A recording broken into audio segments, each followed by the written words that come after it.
Ben, bo día, boa tarde. Obrigadísima a todas, todos, pola vosa presenza acá. Se algo fica claro, despois da presentación de Nacho ou da conversa con Lucas, non?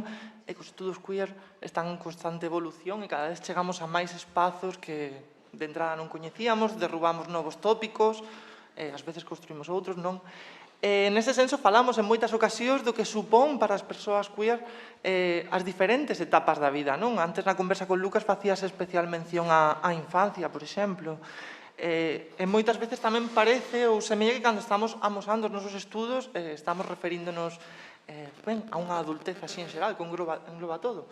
Pero que hai do envellecemento, non? Que hai sobre envellecer como persoas queer, como persoas LGBT? Isto no Estado español, últimamente, nos últimos anos, está tendo bastante impulso a nivel de activismo, grazas ás compañeiras da Fundación 26 de Decembro, por un lado, agora tamén están en Galiza, e de facto participaron tamén no informe. Se ven é unha cuestión que sentimos tamén durante todo o proceso de pesquisa que nos levou cara ao informe que é preciso desenvolver aínda máis. Botando a vista, a ollada cara ao lado, observamos como a poucos kilómetros de distancia, como pode ser Coimbra, están a facer traballos moi interesantes sobre esta cuestión que nos apetecía, parecíanos interesante nutrirnos, non? Nutrirnos destas experiencias, destes proxectos de investigación, aprender deles tamén e complementar, non? Todo o que estamos a falar aquí hoxe. É por iso que temos a Ana Lucia Santos, licenciada en Filosofía pola Facultade de Letras da Universidade de Coimbra e doutora en Estudos Feministas tamén pola Universidade de Coimbra, cunha tese sobre as políticas reguladoras dos corpos sexualmente non normativos, trans e intersex no desporto. Ana Lucia traballa no Centro de Estudos Sociais, compartimos o grupo de pesquisa das sexualidades e sinceramente fai parte tamén do proxecto Remember, que é do que nos vai falar hoxe aquí sobre envellecemento de persoas idosas LGBT no Portugal democrático, non? Entón, ben, obrigada pola túa presenza hoxe. Nutrámonos entón do que están a facer ali e que, polo que parece, vai ter continuidade, non? É unha liña de estudos que é moito interesante, como vades comprobar. Bom, então, muito bom dia. A manhã já vai longa, portanto, certamente já se baixa um certo cansaço. Eu vou falar em português, mas eu sei que aqui na Galiza as pessoas dominam um pouco a língua portuguesa. Vou tentar falar devagar. Mas, bom, antes de mais eu começo por agradecer. O convite não foi inicialmente endereçado a mim, foi endereçado à Ana Cristina Santos, mas ela não podia vir, eu vim em substituição, mas fui muito bem acolhida pelo Conselho e agradeço por este acolhimento, em especial à Daniela, que articulou a comunicação entre mim e a organização e que me trouxe até aqui, em segurança, literalmente, viemos de carro. Ela trouxe-me até aqui, portanto, muito obrigada, Daniela. Também queria parabenizar o Conselho, sendo uma instituição pública, por estar a organizar esta jornada. Já vai na 4ª edição, certo? E é muito bom. Nós, em Portugal, infelizmente, não temos assim tantas instituições públicas a organizar este tipo de eventos. É mais na academia, ou, enfim, espaços de ativistas informais. Portanto, parabéns por esta organização. Bom, então eu venho a falar sobre experiências de envelhecimento LGBTQ em Portugal. O Centro de Investigação onde trabalho e onde a Daniela está presentemente é o Centro de Estudos Sociais da Universidade de Coimbra. Este centro tem em curso um projeto de investigação, o Remember, sobre pessoas LGBTQ maiores de 60 anos em Portugal. Este é um projeto que visa conhecer histórias de vida de pessoas que nasceram numa época de ditadura, o Estado Novo salazarista, em que as sexualidades não normativas eram criminalizadas e pessoas essas que vivem agora em democracia, onde aparentemente têm vários direitos, e nós questionamos, será que estes direitos vieram tarde demais para estas pessoas? Este projeto é coordenado pela Ana Cristina Santos. Na imagem podem ver toda a equipa completa, com o Pablo Pérez Navarro, da esquerda para a direita. Pablo Pérez Navarro, Miguel Cardina, Tiago Pires Marques, Ana Cristina Santos, a coordenadora do projeto, eu, Ana Lúcia Santos e Mara Pieri. Este é um projeto de 3 anos, estamos a chegar a meio do projeto, termina no final de 2024, se não houver uma extensão. E, portanto, aquilo que eu vos trago aqui hoje são, se eu estiver a falar muito depressa, o que eu trago aqui hoje são resultados preliminares deste projeto, desta investigação. Portanto, não temos assim ainda grandes conclusões, porque o próprio trabalho de campo ainda está a meio e com algumas dificuldades em conseguirmos recrutar estas pessoas maiores de 60 anos.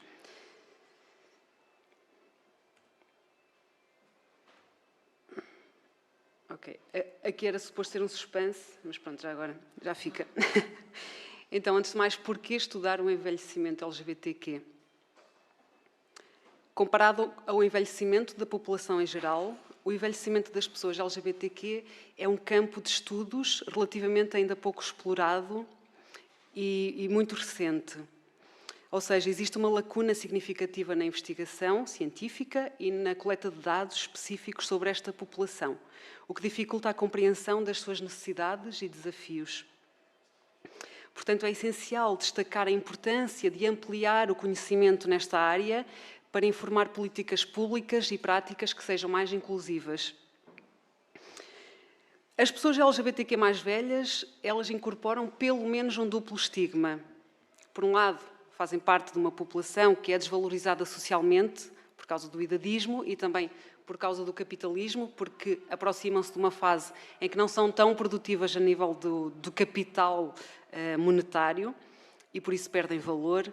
E, por outro lado, porque fazem parte de uma população que é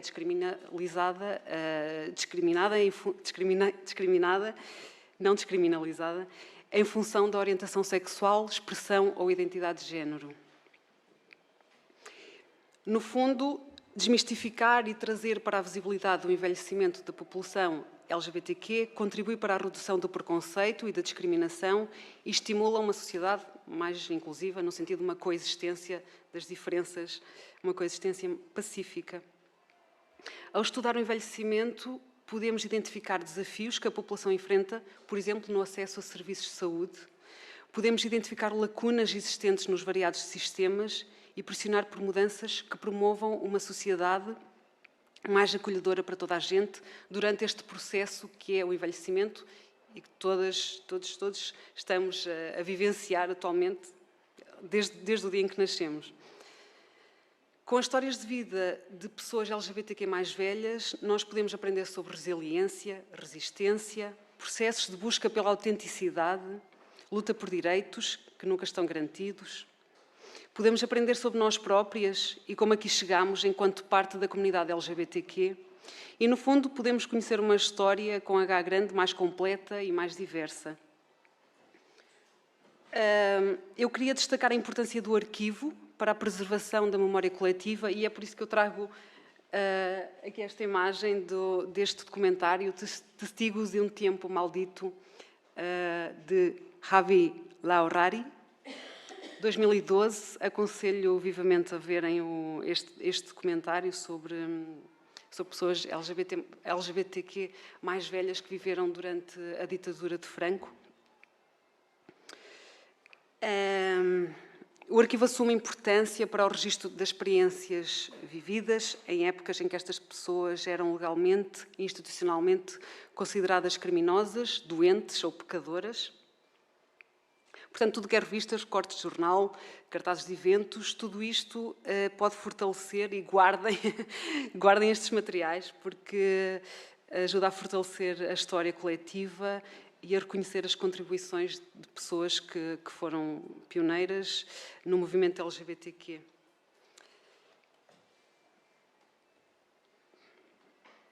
Então, entrando aqui um bocadinho já no projeto, no Remember,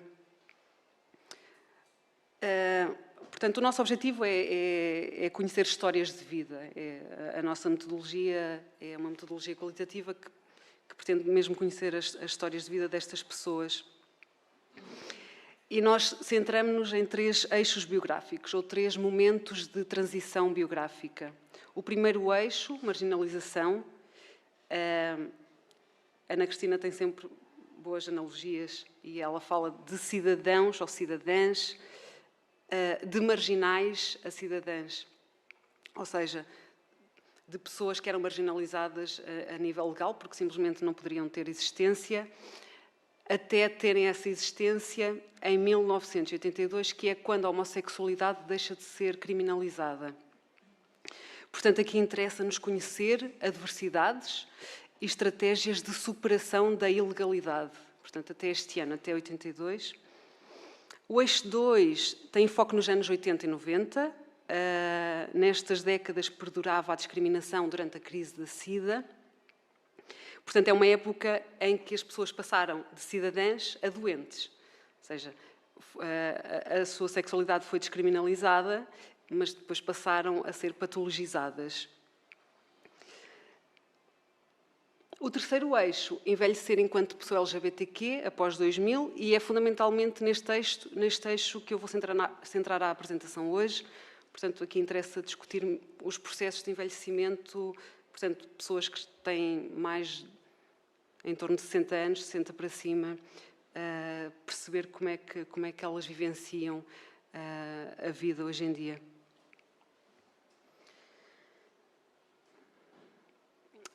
Nós no Remember temos portanto, o nosso método é entrevistas. Especificamente, a Ana Cristina trabalha muito com o BNIM, o método interpretativo narrativo biográfico. Este método consiste em lançar uma pergunta inicial à pessoa, pedimos que nos conte a história da sua vida, relativamente a um tema específico, no caso tem a ver com as vivências, desde uma época em que tudo era proibido. Portanto, fazemos assim um apanhado do contexto e pedimos à pessoa que nos conte a história da sua vida relativamente às experiências íntimas de sexualidade, de cidadania, tudo isso. E a partir daí as pessoas falam o tempo que quiserem, pela ordem que quiserem, e nós não lançamos subtópicos, ou seja, não é uma entrevista semi-estruturada. Se a pessoa decidir falar da sua relação de identidade de género com, sei lá, um aspecto místico da conjugação da lua e dos astros, nós só vamos questionar acerca disso. Depois, numa segunda fase, vamos tirando notas e tentamos aprofundar coisas que a entrevistada referiu antes. Portanto, nós vamos ter idealmente, vamos ter 15 entrevistas BNIM e vamos também ter ou reciclar 10 entrevistas que já foram realizadas no âmbito de um outro projeto, o projeto Cília. Estas, sim, foram entrevistas semi-estruturadas, com pessoas maiores. Selecionámos entrevistas a pessoas maiores de 60 anos e foram entrevistas realizadas entre 2019 e 2020. Bom, todas as pessoas são diversas e vêm de diferentes contextos, sejam económicos, culturais, étnicos, raciais, familiares ou outros, mas todas as pessoas mais velhas partilham um passado em que a homossexualidade ou a diversidade de género era considerada um crime ou uma doença. A maioria destas pessoas passou grande parte da sua vida no armário devido ao contexto social, cultural e político homofóbico e transfóbico e também bifóbico, e por isso as suas vidas permaneceram silenciadas. Dentro desta partilha, as pessoas trans passam por experiências que são particularmente diferentes daquelas vividas por pessoas cisgênero. Por exemplo, muitas pessoas trans desta geração, elas não tiveram suporte ou não se sentiam seguras para passar por processos de afirmação de género nos tempos de juventude. Então, algumas cogitaram fazê-lo apenas numa idade mais tardia, numa fase mais tarde na vida, especialmente mulheres trans. Também o processo de envelhecimento é particularmente distinto daquele experienciado por pessoas cisgênero e, por isso mesmo, eu vou começar com 2 estudos de caso de 2 mulheres trans, entrevistas já BNIM realizadas no âmbito do projeto Remember. Antes de entrar nos casos, eu quero fazer uma nota. Quando nós falamos sobre questões trans, bom, aqui olhando para a plateia como eu detetive de género, eu acredito que que as pessoas aqui já estejam bastante politizadas e, nesse aspecto, eu estava à espera de uma plateia mais diversa no sentido mais normativa, mais heteronormativa. Portanto, o que eu vou dizer aqui já toda a gente sabe, mas quero deixar esta ressalva porque, de facto, talvez a minha apresentação vá se focar muito na questão do corpo. E isso também tem a ver com a minha escolha enquanto pessoa que está a fazer a investigação. Mas, bom, quando falamos sobre questões trans, nós nunca nos devemos ater apenas ou a ter demasiado nos aspectos corporais, uma vez que isso pode reduzir a experiência trans a uma questão de inadequação corporal e unificar o entendimento acerca das identidades trans, que nós sabemos que são bastante diversas. Eu, no meu trabalho, foco muito na questão da corporalidade. Eu tenho particular interesse no estudo das questões de intersexo ou características sexuais não normativas, que pode ser intersexo ou não. E se nesta apresentação eu me focar demasiado nas questões corporais, não é porque eu esteja a reduzir as pessoas trans a um corpo, nem os casos que apresento são representativos da população trans. Se porventura o fizer, faço porque esse enfoque, eu senti esse enfoque nas entrevistas e senti que existe uma regulação que é direta, mas também tácita nos corpos, com especial incidência naquilo que me interessa, que são as características sexuais secundárias. Nós temos a tendência a dizer que a regulação dos corpos e das características sexuais acontece especialmente pelos dispositivos médicos, mas essa regulação acontece em todo o dispositivo sociocultural, do qual nós próprias fazemos parte enquanto agentes reguladores de género, enquanto detetives de género. Olhamos e tentamos sempre decifrar o sexo da pessoa. Portanto, este olhar não afeta apenas as pessoas trans, é um olhar que afeta qualquer pessoa, porque os estereótipos de género querem-nos moldadas à sua imagem, à imagem dos estereótipos, que é uma imagem fictícia, que se quer construída e replicada. Portanto, mesmizada, quer pessoas iguais, pessoas padrão. Bom, então, sem mais demoras, eu passo a apresentar os dois estudos de caso e coloco lado a lado duas mulheres trans, ambas têm entre 60 e 65 anos. Rita é uma mulher de classe média-baixa que desde cedo se identificou como mulher e assumiu socialmente essa identidade de género. Ela passou também por processos de mudança corporal nos anos 80. Jéssica é uma mulher de classe média-alta.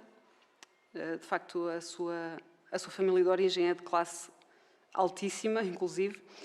Ela passou por processos de afirmação de género depois dos 60 anos. E ambas estas mulheres foram criadas em Portugal, em cidades relativamente grandes, por famílias católicas tradicionais e ambas passaram parte da juventude em trabalho e viagens pela Europa. E eu agora, a ouvir sobre o sexílio, talvez fosse um conceito que se aplicasse aqui, mas eu ainda não fiz essa análise. Mas parece-me que existe esta tendência nas pessoas mais velhas de fazerem enfim, uma espécie de êxodo pela Europa para fugir a Portugal em época de ditadura ou já em época de democracia, mas uma democracia muito voltada para outras questões, mais as questões de trabalho e direitos laborais, colocando um pouco de parte a questão dos direitos LGBT.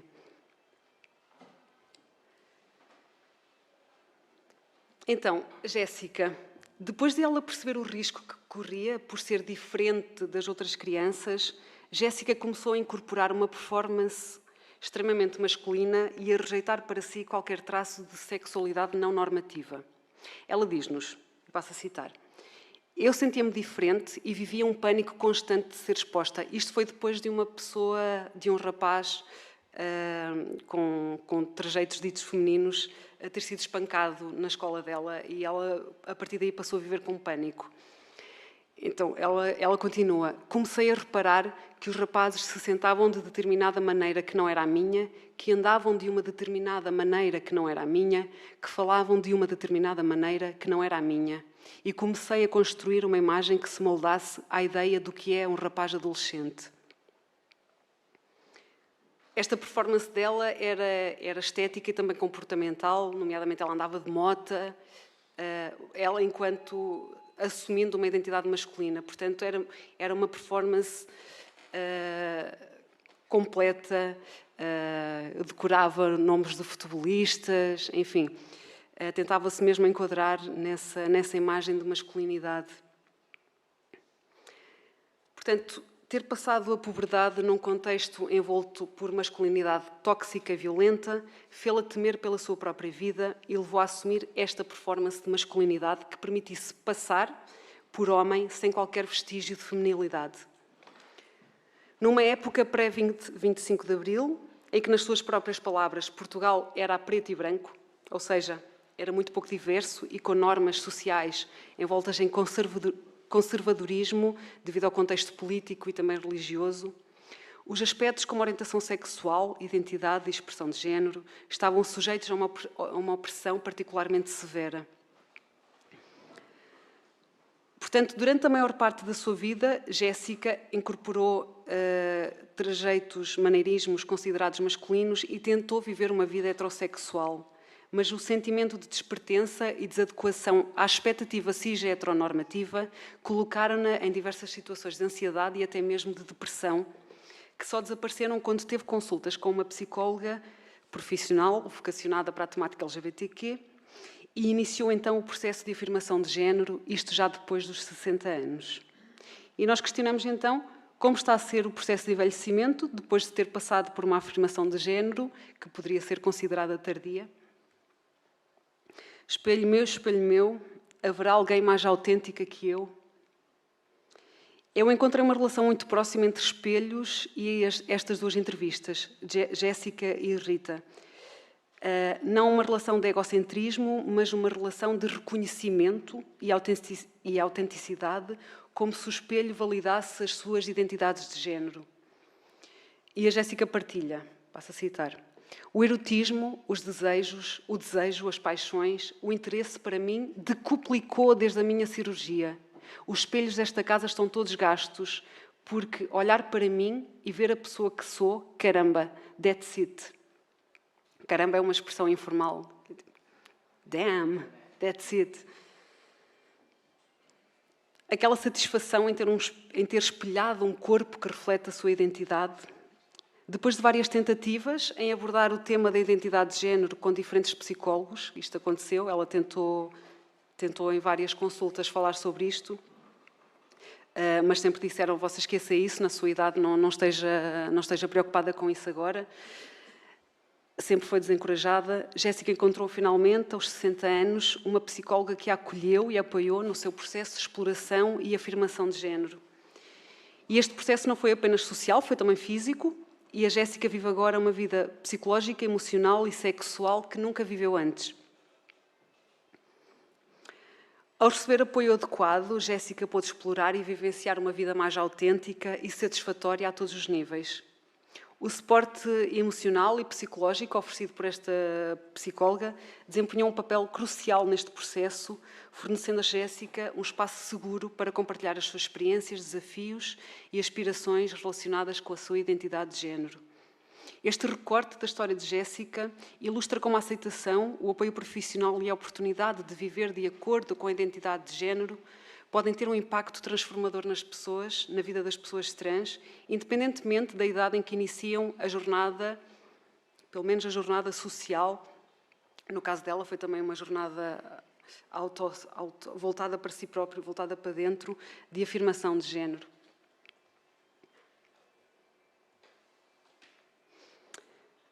Agora falando aqui um bocadinho da Rita, embora a Rita tenha iniciado a sua jornada muito mais cedo que Jéssica, o sentimento de autenticidade, quando se olha ao espelho, depois de levadas a cabo algumas alterações anatómicas, foi o mesmo. Ela diz-nos: quando eu me olhei ao espelho, reparem que não... Bom, enfim, já referi a metodologia, recordem-se disso. Quando eu me olhei ao espelho, eu chorei de felicidade, porque finalmente, ali realmente aquela Rita era a Rita que eu sempre tinha visto. Ao contrário de Jéssica, Rita pôde viver a maior parte da sua vida como uma pessoa socialmente reconhecida enquanto pessoa do sexo feminino. Desde cedo ela percebeu que era mulher e cedo lutou para conseguir ser reconhecida enquanto tal. Para além desde a juventude, a Rita ter-se começado a apresentar socialmente como Rita, ela recorreu a processos de modificação corporal que nós hoje em dia consideramos precários. Mas estes eram os processos que estavam disponíveis nos anos 80, e ela recorreu a esses como uma forma até de sobrevivência, de sobrevivência em termos de passibilidade. O uso de substâncias como o silicone industrial era amplamente utilizado entre mulheres trans e Rita foi uma das suas utilizadoras. Embora este silicone apresente efeito desejado quando se aplica no corpo, os efeitos colaterais indesejados acabam por surgir no futuro. As consequências tardias destas injeções podem incluir o deslocamento do silicone pelo corpo ou o surgimento de manchas negras. Eu estou a referir isto porque realmente foi algo que foi várias vezes repetido durante a entrevista, nomeadamente nós fizemos 2 sessões e a Rita fala bastante sobre isto, sobre o impacto que isto tem na sua vida atualmente. Então, agora, ao refletir sobre este processo de envelhecimento, atualmente, a Rita diz-nos: eu não nasci mulher, fiz-me mulher. Para me fazer mulher, eu tive que passar por várias mudanças corporais porque eu tinha que eliminar os traços masculinos que tinha em mim.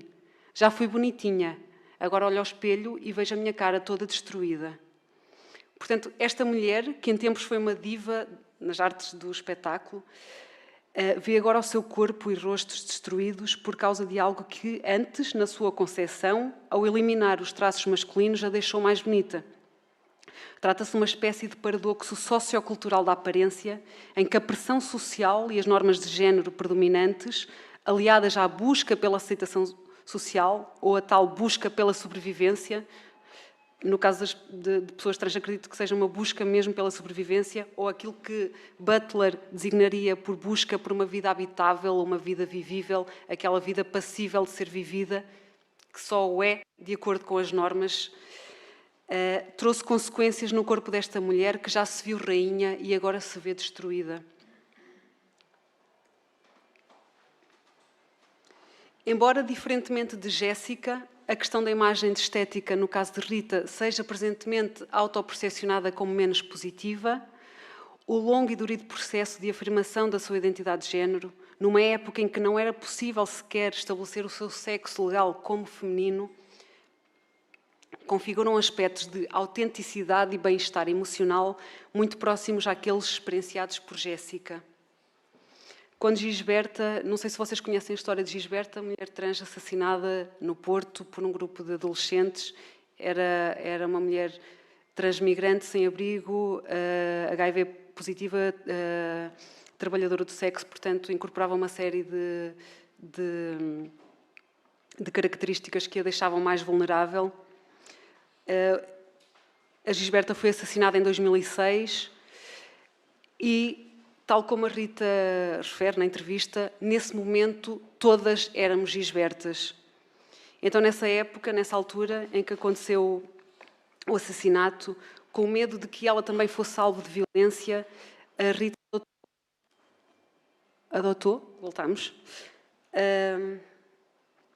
A Rita adotou uma estética masculina e passou por uma crise de identidade provocada por este medo. Mas com o tempo ela foi assumindo uma postura de resiliência, de resistência, e então ela diz-nos, no cartaz amarelo, ela diz-nos: eu saio sempre de casa de cabeça erguida, porque eu tenho confiança na vida vivida e na minha vida vencida. Eu lutei por fechar armários, não tive de andar escondida. E ela continua: mesmo dorida por dentro, eu sou feliz por ser quem sou, porque foi à custa de muitas lágrimas, suor e sangue. Portanto, no discurso de Rita existe sempre esta ideia de construção e de esforço, mas também de orgulho pelo trabalho desta construção pelo qual ela passou. Os discursos das pessoas trans entrevistadas denota uma reflexão acerca do envelhecimento mais voltada para a jornada de autodescoberta e autenticidade de género.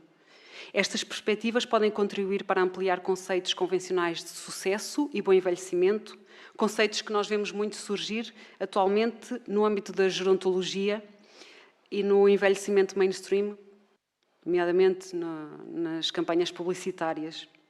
São conceitos que assentam em narrativas geralmente focadas na questão da saúde, na questão da capacidade física e no combate ao isolamento, nomeadamente o combate esse feito através de um ambiente familiar heteronormativo, cis-heteronormativo. Ampliar o modo como se pensa o envelhecimento e o que se considera como bem envelhecer ou bom envelhecer enriquece a compreensão sobre este processo e fortalece a inclusão de diversas experiências e identidades de género na sociedade.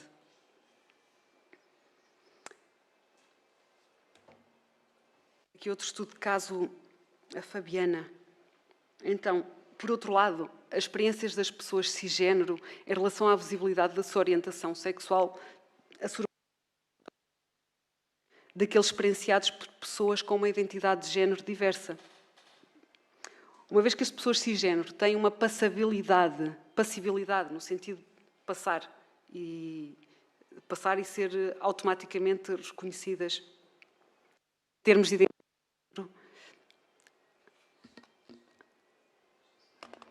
Agora está. Então, uma vez que as pessoas cisgênero têm esta passibilidade em termos de identidade de género, potencialmente maior, claro que isto não é sempre assim, a questão de assumir a sexualidade para outras pessoas afeta-as de forma diferente, pode afetá-las de forma diferente. Por exemplo, Fabiana é uma mulher cisgênero, lésbica, que não fala abertamente sobre a sua orientação sexual com praticamente ninguém, nem mesmo com a sua melhor amiga. Quando questionada sobre a possibilidade de falar abertamente acerca da orientação sexual, por exemplo, no local de trabalho, ela responde: eu compreendo a juventude hoje, que tenha necessidade de afirmação e que queira romper com o tabu. Mas as pessoas da minha idade, eu acho que não faz sentido. E eu tenho a ideia que se eu me assumisse agora, as pessoas iam dizer: para os jovens, tudo bem, agora você já tem idade para ter juízo. Neste caso apresentado, a Fabiana, a entrevistada, ela está ainda no ativo profissional, portanto, ela ainda trabalha. Ela demonstra preocupação relativamente a possíveis reações preconceituosas por parte de colegas. E é engraçado porque nós no Cília também entrevistámos pessoas mais jovens e isto é transversal, sejam pessoas de 18 anos, sejam pessoas de 60 anos. As pessoas têm tendência a fazer uma gestão muito grande da sua identidade sexual no local de trabalho e escolhem estrategicamente muito bem a quem contam o quê e mantêm uma vida fazem uma separação muito grande entre a vida privada e a vida sociável no trabalho. Portanto, evitam conversas de foro íntimo, por exemplo. Mas, bom, regressando aqui à Fabiana, a sua apreensão, portanto, esta expectativa da discriminação, evidencia o impacto dos estereótipos de género e de sexualidade nas pessoas, no seu caso, nas pessoas mais velhas, ao ponto de esse impacto a levar a ter um comportamento exemplar para que a sua imagem não seja abalada. Eu não tenho a citação, mas eu passo a citar. Ela diz: eu sinto-me aceito como sou, só preciso de me comportar com naturalidade. A declaração da entrevistada sobre se sentir aceito como é, mas ao mesmo tempo ela sentir a necessidade de se comportar com naturalidade, que é como quem diz, não levantar bandeiras sobre a sua orientação sexual, ou seja, manter uma postura discreta, revela uma dinâmica complexa que de resto é espelhada noutras entrevistas. Foi algo, é quase transversal. Então nas pessoas cisgênero é praticamente transversal, que é, eu não sofro nenhuma discriminação, mas depois vamos explorar um bocadinho mais e percebemos que a pessoa não sofre discriminação direta, porque simplesmente mantém uma vida demasiado discreta e não fala sobre isso com ninguém. Como a Fabiana, que não fala sequer com a sua própria melhor amiga.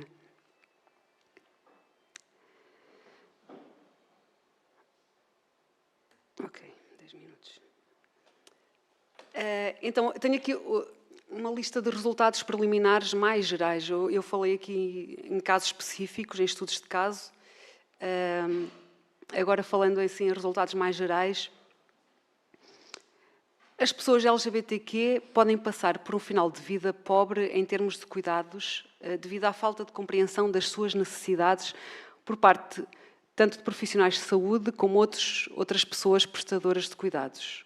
Nós, pessoas LGBTQ, conhecemos o histórico de patologização das nossas identidades e, por isso, nós tememos o acesso a cuidados de saúde e as pessoas mais velhas não acreditam mesmo na existência de cuidados apropriados por parte das redes de saúde, redes mainstream. Outro aspecto importante tem a ver com o isolamento ou a solidão. Muitas pessoas sofrem de isolamento na velhice. Este é, aliás, um receio também no projeto Cília. Nós entrevistámos pessoas mais novas, como já referi, e quando nós convidamos pessoas a partir de 18 anos para cima, quando convidamos as pessoas a pensar sobre os desafios que esperam enfrentar na velhice, toda a gente refere a questão da solidão. Portanto, esta questão da solidão é bastante visível na nossa sociedade. Aliás, basta ligar a televisão, nós percebemos, ou caminhar nas ruas, nós percebemos isso. E o isolamento, ele ocorre de uma forma geral em pessoas mais velhas devido a vários fatores. Pode ser redução de mobilidade, e é engraçado que esta redução de mobilidade não é... pode também acontecer por parte de outras pessoas. Por exemplo, a Rita, ela dizia, ela durante a juventude tinha muitas amigas, andavam sempre em grupo, e agora, portanto, nesta idade mais avançada, ela fala que as pessoas já não se encontram tanto, e ela tem um hobby, que é um hobby, mas também é uma necessidade, que é caminhar. E eu perguntei, então, não caminha com porque é que não convida as suas amigas para caminharem consigo? E ela diz, mas elas não têm pedalada para me acompanhar. Eu gosto de caminhar depressa. Portanto, esta redução de mobilidade também pode ser por parte de outras pessoas, das outras pessoas que são amigas e que se calhar não podem sair de casa, não nos podem acompanhar. Portanto, a questão da mobilidade, também limitações económicas, a perda de pessoas amigas ou familiares, estou aqui a falar da perda, mesmo a perda física.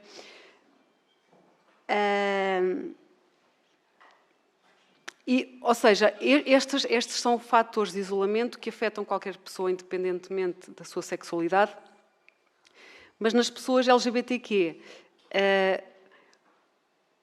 o isolamento é particularmente notório, porque, tendencialmente, especialmente quando estamos a falar de pessoas mais velhas, estas pessoas têm menos filhos e menos filhas do que as pessoas mais novas, ou do que as pessoas heterossexuais, não é? Por motivos óbvios legais e também sociais.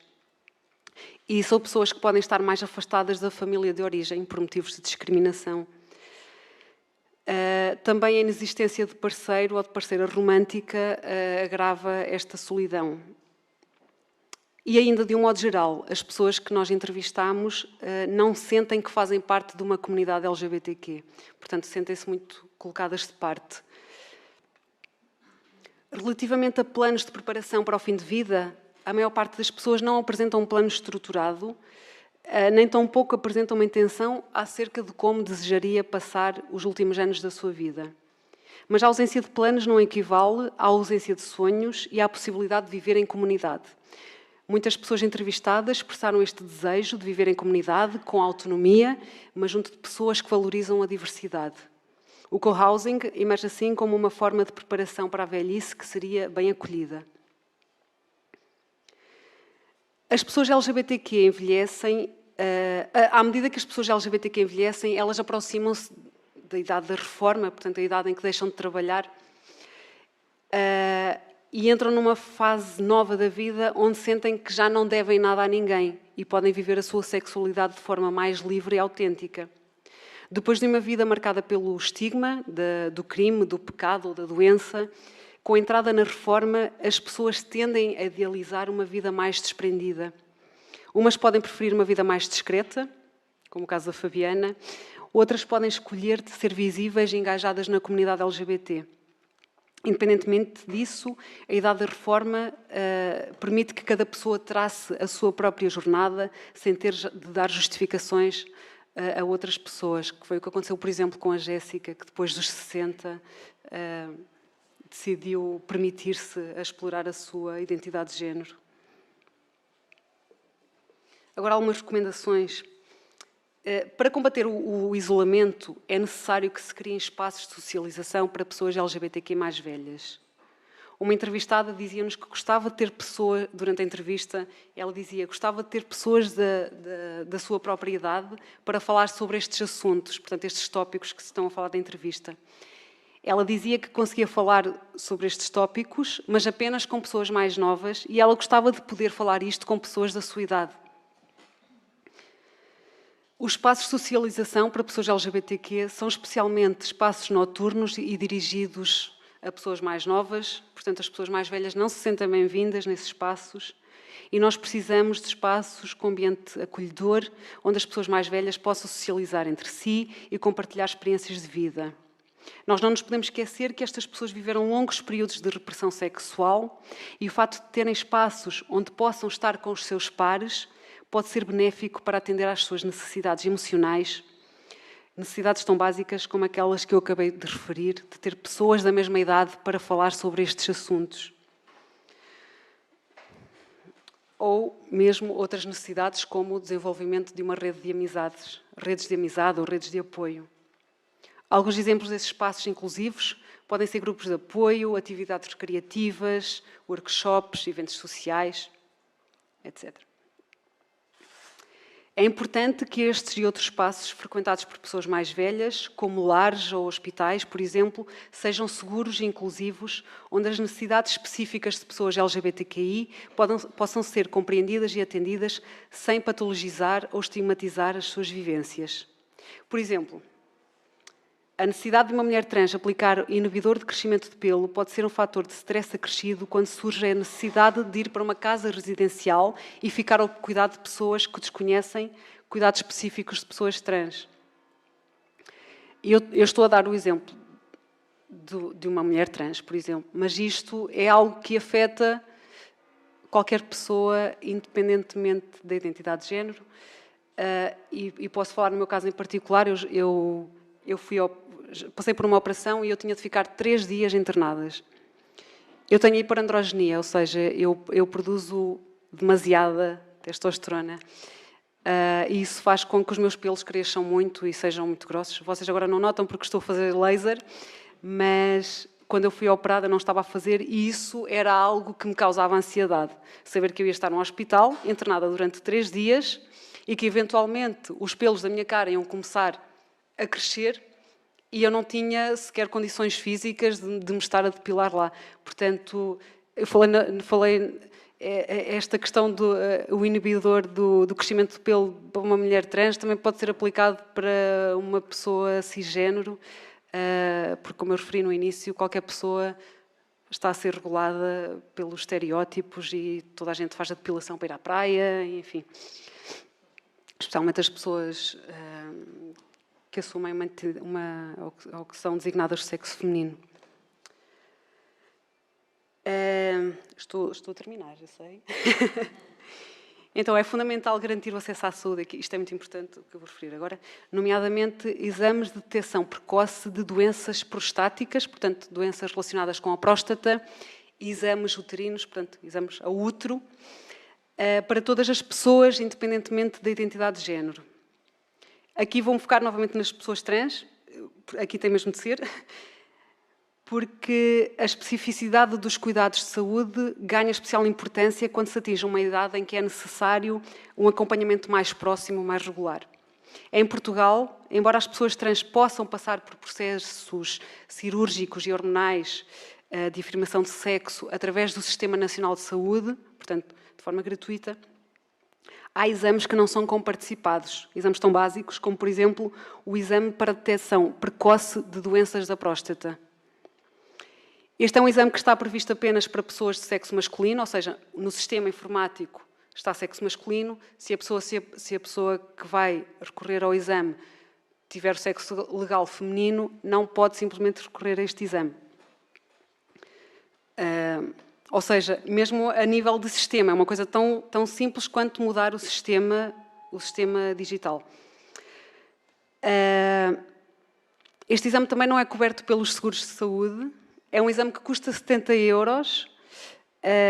Portanto, em Portugal, com salário mínimo, ainda é um exame bastante caro. Portanto, não é um exame que qualquer pessoa possa fazê-lo assim de um momento para o outro. E a Jéssica fazia estes exames, agora não me recordo se é 2 vezes por ano ou 1 vez por ano que ela tem de fazer estes exames. Portanto, não tem qualquer comparticipação. Este elevado preço pode colocar em risco a saúde de pessoas com poucos recursos económicos e, novamente, as pessoas trans ficam mais vulnerabilizadas. E o mesmo acontece com os exames uterinos, portanto, exames ao útero. Homens trans que possuam útero não têm acesso aos programas de rastreio. Programas esses que são, inclusivamente, não sei se são obrigatórios, mas são quase obrigatórios. Se eu não for fazer a citologia, o meu centro de saúde vai-me enviar notificações que eu preciso fazer a citologia. Mas isto não acontece com homens trans que possuam útero. A falta de acesso a estes exames que detectam doenças precocemente pode resultar no atraso de um diagnóstico e tratamento numa camada da população que já enfrenta uma série de desafios e vulnerabilidades em relação à sua saúde e também noutros âmbitos de vida. É, portanto, crucial que os sistemas de saúde levem em consideração as características específicas de pessoas trans e assegurem o acesso universal aos cuidados médicos, independentemente da identidade de género, de forma a preservar, obviamente, a saúde e o bem-estar. Por último, a formação de pessoal médico, incluindo profissionais de psicologia, é um passo crucial para garantir uma abordagem adequada e inclusiva no atendimento às pessoas LGBTQ mais velhas. Não é por uma pessoa ter 60 anos que ela não vai passar por um processo de afirmação de género ou explorar qualquer outro aspecto da sua sexualidade. Esta formação deve abranger conhecimentos sobre questões de expressão de género, identidade de género, diversidade sexual, características sexuais não normativas, independentemente da identidade de género, o impacto do estigma e o impacto da discriminação na saúde e no bem-estar destas pessoas, a sensibilização para as especificidades LGBTQ e a promoção de práticas de cuidado que respeitem a autonomia, a dignidade e os direitos das pessoas são elementos essenciais para fornecer um atendimento adequado. Eu trago aqui o primeiro cartaz amarelo que vocês viram, fazia parte de uma exposição que nós organizámos lá no SES, no mês de fevereiro, que é o mês da história LGBTQ. E, portanto, nós tivemos 5 cartazes com excertos das nossas entrevistas. Não sei, leio, são mais 4. Acho que terminamos. Pronto, estão aqui os cartazes. Se forem ao site do SES e procurarem o Remember, também tem lá os cartazes. Pronto, são as vozes das pessoas que nós entrevistámos. Muito obrigada e bom lanche agora, almoço.